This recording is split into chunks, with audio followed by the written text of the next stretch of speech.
Study IQ IAS, अब तैयारी हुई affordable. Hello everyone, welcome to the YouTube channel of UPSC CSC study IQ।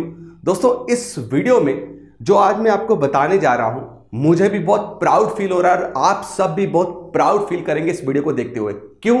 क्योंकि India ने सबसे पावरफुल बैलिस्टिक मिसाइल सबमरीन जो है लॉन्च कर दी है। दोस्तों, इसको बहुत खुफिया रखा गया। 16 अक्टूबर 2024 को इसको विशाखापट्टनम से लॉन्च किया गया, लेकिन इसको बहुत खुफिया रखा गया। अभी रिसेंटली इसको रिवील किया है। इसका कोड नेम है S4।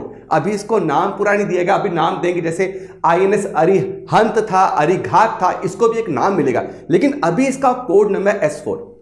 मेरे पीछे आप बैकग्राउंड इमेज में ये भी देख रहे होंगे कैसे चाइना के आपके प्रीमियर जो है वो परेशान दिख रहे हैं, और नीचे आपके पाकिस्तान के प्राइम मिनिस्टर जिन्होंने अपना टेन्योर कंप्लीट नहीं करना है, जितना भी टेन्योर है उसमें ये यही सोचते रहेंगे कि इतनी बेहतरीन डेवलपमेंट और जबरदस्त डेवलपमेंट इंडिया कैसे कर सकता है। दोस्तों, जब मैं आपको इस बैलिस्टिक मिसाइल सबमरीन के फीचर बताऊंगा और जब मैं आपको बताऊंगा कि 75% जो इसमें सामान लगा है या जो इसमें टेक्नोलॉजी यूज हुई है वो इंडिया का है, आप उससे कितना गर्व फील करेंगे। दोस्तों, ये डेवलपमेंट ये भी दर्शाती है कि इंडिया जो है डिफेंस टेक्नोलॉजी में और अपनी मिलिट्री इंडस्ट्रियल कैपेबिलिटीज में कितना सेल्फ रिलायंट हो रहा है। उसकी फॉरेन डिपेंडेंसी जो है बहुत कम हो रही है। दोस्तों, चलिए बात करते हैं इसके फीचर की। अगर इसके फीचर की बात करूं, सबसे पहली बात आती है इसकी स्टेल्थ की। स्टेल्थ बोलते हैं गुप्त रहना। यह चलता है न्यूक्लियर प्रोपल्शन से। न्यूक्लियर प्रोपल्शन का मतलब न्यूक्लियर रिएक्टर से। इसको बाहर आके रिफिलिंग करने की जरूरत ही नहीं है।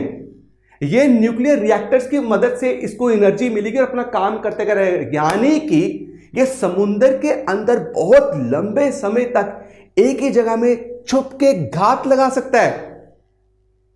इसकी सबसे बड़ी कैपेबिलिटी ये बोलते हैं इसका क्या? स्टेल्थ, इसका गुप्त रहना। दूसरी बात, यह बहुत लंबा डिस्टेंस कवर कर सकती है, बहुत लंबा डिस्टेंस। और लंबा डिस्टेंस कवर करने के चक्कर में कल को हमारा चाइना के साथ या पाकिस्तान के साथ इंडो पैसिफिक रीजन में, इंडियन ओशन रीजन में या इंडो पैसिफिक रीजन में कोई भी प्रॉब्लम होती है, तो ये बहुत लंबा डिस्टेंस तय करके इसको हम उस स्ट्रेटेजिकल पॉइंट पे बिठा सकते हैं जहां पे इसको कोई डिटेक्ट ही ना कर पाए। बहुत देर तक छुपी रहेगा। आया दुश्मन तो गया दुश्मन। तीसरी बात जो सबसे बेहतरीन है कि ये आपका अंडर वाटर मिसाइल क्या कर सकती है? लॉन्च कर सकती है अंडर वाटर। इसको सरफेस पे आने की जरूरत ही नहीं है। ये अंडर वाटर कोई भी मिसाइल क्या कर सकती है? आपकी लॉन्च कर सकती है। और इसके अंदर जो सेकंड स्ट्राइक कैपेबिलिटी है, what is the meaning of second strike capability? मतलब अगर आपके देश में न्यूक्लियर अटैक हो भी जाता है, यानी चाइना कल को न्यूक्लियर अटैक कर भी देता है, पाकिस्तान न्यूक्लियर अटैक कर भी देता है, उसके बाद भी मेरे दोस्तों ये सबमरीन इतनी कैपेबिलिटी रखती है कि ये न्यूक्लियर जो मिसाइल उनकी तरफ दाग सकती है, लॉन्च कर सकती है। मतलब आप सोचिए, न्यूक्लियर अटैक होने के बाद कंट्री कोलैप्स हो जाती है, बट अब जो इंडिया टेक्नोलॉजी जिस तरीके से ला रहा है, ये टेक्नोलॉजी ये इंश्योर करती है कि भाई इंडिया का न्यूक्लियर डेटरेंस पोस्चर बहुत स्ट्रांग है। जब मैं न्यूक्लियर डेटरेंस पोस्चर की बात करता हूं तो इसका मतलब यह है कि सामने वाली कंट्री 10 बार सोचेगी हम पे अटैक करने से पहले, क्योंकि इसको पता है कि जब रिटेलिएशन होगा, जब वापस जो है अटैक होगा, तो मेरे भाई मैं निश्तो नाबूद हो जाऊंगी, मैं बच नहीं पाऊंगी। इसको बोलते हैं सेकंड स्ट्राइक कैपेबिलिटी। जैसे कि मैंने आपको बताया, इट रिमेन्स अनडिटेक्टेड। भाई ये ऊपर ही नहीं आएगी, एक ही जगह पे रह सकती है, फ्यूल की जरूरत नहीं है, न्यूक्लियर रिएक्टर चल रहा है, न्यूक्लियर प्रोपल्शन है, काम हो गया खत्म। तो ये बहुत सारे कोवर्ट पोजीशंस पे रह के कोवर्ट ऑपरेशंस जो है उसको अंजाम दे सकती है। दोस्तों, अब इसमें से जो मिसाइल लॉन्च की जा सकती है ना, दो तरीके की मिसाइल्स है, राइट? बैलिस्टिक मिसाइल्स जिनके ऊपर न्यूक्लियर वॉरहेड्स लगे हुए हैं। वो मिसाइल कौन सी है? K-15। और मेरे दोस्तों, अब जो मिसाइल है दैट इज K-4। अब याद रखना, K-15 और K-4 जो मिसाइल है, राइट, ये दोनों सबमरीन से अंडर वाटर से लॉन्च की जा सकती है। बट दोनों में डिफरेंस क्या है मेरे दोस्तों? K-4 मिसाइल थोड़ी एडवांस है। K-4 मिसाइल का जो रेंज है, अटैक करने का रेंज है, that is around 35 to 4000 kilometre. मतलब चाइना के हर एक शहर को यह मिसाइल टारगेट कर सकती है।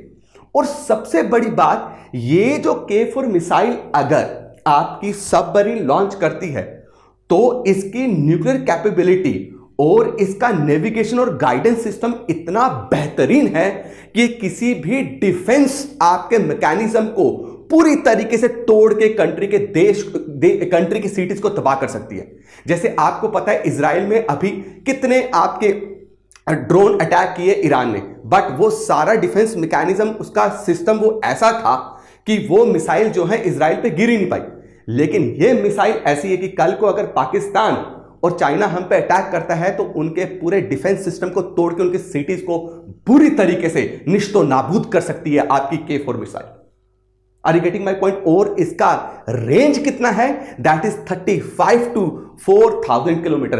And that I told you earlier कि इसकी सेकेंड स्ट्राइक कैपेबिलिटी मतलब कि भैया अगर मेरे पे अटैक करोगे तो मुझे तो मार दिया आपने, मेरे कुछ लोगों को नुकसान पहुंचाया, कुछ शहरों को नुकसान पहुंचाया, लेकिन मुझे आप खत्म नहीं कर पाए। मैं वापस आप पे ऐसा रिटेलिएट करूंगी कि आप वापस जो है नजर नहीं उठा पाओगे मुझ पे। तो दोस्तों ये डेवलपमेंट थी जो आज हुई है। We should be very proud. और ये जो इंडिजिनसली हम ये डिफेंस टेक्नोलॉजी को अपग्रेड करते जा रहे हैं, it is a very proud movement for us. एक टाइम पे जब हम आजाद हुए थे तो बहुत सारे देशों ने राइट आपके इंटरनेशनल जो आपके पॉलिटिकल एडवाइजर्स थे, लीडर्स थे, उन्होंने ये बोला ये देश बचेगा नहीं, ये देश लड़ लड़ के आपस में मर जाएगा, इस देश में हमेशा गरीबी रहने वाली है। लेकिन आज वही देश स्पेस टेक्नोलॉजी और डिफेंस टेक्नोलॉजी में बड़े बड़े देशों को मात दे रहा है। तो कमेंट सेक्शन में जरूर कमेंट करके बताइएगा कि पाकिस्तान और चाइना का अभी हाल कैसा हो रहा होगा। थैंक यू सो मच, धन्यवाद, जय हिंद। स्टडी IQ IAS, अब तैयारी हुई अफोर्डेबल।